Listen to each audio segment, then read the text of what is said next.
बात market update की। Weekly expiry से पहले बाजार में काफी उतार चढ़ाव रहा। सेंसेक्स 150 अंक गिरकर 61,034 पर बंद हुआ। निफ्टी 40 पॉइंट गिरकर 18,157 पर। इंट्राडे में निफ्टी बैंक ने रिकॉर्ड स्तरों को छुआ। निफ्टी बैंक आज 97 पॉइंट्स चढ़कर 41,783 पर क्लोज हुआ। Mid cap small cap stocks में बिकवाली रही। पूरी डिटेल्स लेते हैं सुमित से। सुमित, पहले तो बताइए आज बाजार की कुछ अहम बातें, कैसा सेशन रहा ओवरऑल? देखिए, आज गैप अप शुरुआत हुई अंतर्राष्ट्रीय बाजारों के बेहतरीन आंकड़ों के तर्ज पर, लेकिन जो तेजी थी वो सस्टेन नहीं कर पाई और हायर लेवल से इंडेक्स में बिकवाली रही। फ्रंटलाइन इंडेक्स में तो बिकवाली थी ही, मिड कैप स्मॉल कैप में बिकवाली थी।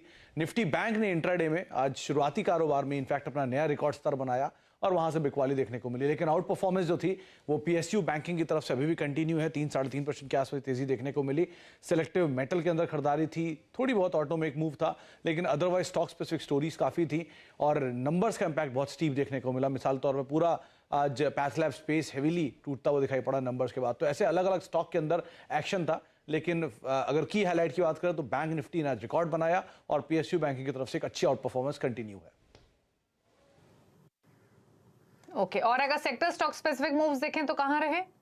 देखिए, अगर निफ्टी के टॉप गेनर्स की बात की जाए तो उसमें अदानी पोर्ट आज लीड कर रहा था। पूरा अदानी समूह इनफैक्ट तेजी में था, लेकिन अदानी पोर्ट उसमें आज लीड करता हुआ। कोल इंडिया करीब 2.5% ऊपर। आईटीसी अपने नए रिकॉर्ड स्तरों के करीब पहुंचता हुआ और उसके अलावा हीरो मोटोकॉर्प करीब 1.25% की तेजी यहां पर देखने को मिली।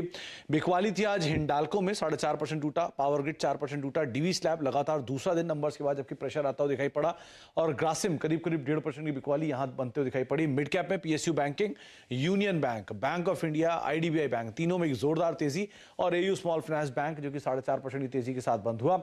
मिड कैप में गिरने वाले शेयरों में नंबर्स का इंपैक्ट, एमआरएफ 9% नीचे, डॉक्टर लाल 9% नीचे, गोदरेज प्रॉपर्टी 7% नीचे और मेट्रोपोलिस 6.5%। चारों के नंबर और चारों के नंबर्स के बाद रिएक्शन आता हुआ दिखाई पड़ा। इसके अलावा एफएनओ में टॉप गेनर्स था पीआई इंडस्ट्रीज, नंबर के बाद 10% चला। पीएनबी लगातार तेजी में, बीओबी लगातार तेजी में और बॉश नंबर्स के बाद करीब 4.5% चढ़ता हुआ दिखाई पड़ा। एफएनओ गिरने वाले शेयरों में एमआरएफ, डॉक्टर लाल, जुबिलेंट फूड और गोदरेज प्रॉपर्टी, चारों के नंबर्स और चारों के नंबर्स का एक स्टीप रिएक्शन आता हुआ दिखाई पड़ा। पीएसयू बैंकिंग बास्केट लगातार आउट परफॉर्म कर रही है, तो union bank, bank of India, PNB, central bank सब में एक अच्छी तेजी और 6 से लेकर 12-10% तक का मूव यहां पर आता हुआ दिखाई पड़ा। तो ओवरऑल एक बेहतरीन सेशन रहा पीएसयू बैंकिंग बास्केट के लिए और नए रिकॉर्ड स्तरों को बनाकर आज बैंक निफ्टी बंद होता हुआ दिखाई पड़ा। ठीक है, तो ये है पूरा मार्केट का अपडेट। शुक्रिया सुमित, डिटेल्स बताने के लिए आज के सेशन की। लेकिन आने वाले समय में इंफ्रा सेक्टर, ऑटो सेक्टर में काफी तेजी की उम्मीद है, ये कहना है मार्केट एक्सपर्ट मेहरबून ईरानी का। सीएनबीसी आवाज से खास बातचीत के दौरान मेहरबून ने बताया कि मौजूदा बाजार में निवेशकों को क्या रणनीति रखनी चाहिए, तो सुनिए उनकी स्टेटमेंट। मेरा मानना है कि infra is a sector which I have been liking, construction related to it, I think that is good. और कहीं पर मुझे लगता है कि ऑटो में we are possibly going towards a secular bull run auto sector में। आई थिंक सीमेंट को एक हमेशा मैं पसंद करते आ रहा था, लेकिन आजकल मैं जिसको भी पढ़ता हूँ, जो भी रिसर्च रिपोर्ट पढ़ता हूँ, पीपल आर एज्यूमिंग, कंसेंसस हो गया है कि cement is great and despite numbers for September quarter not being good.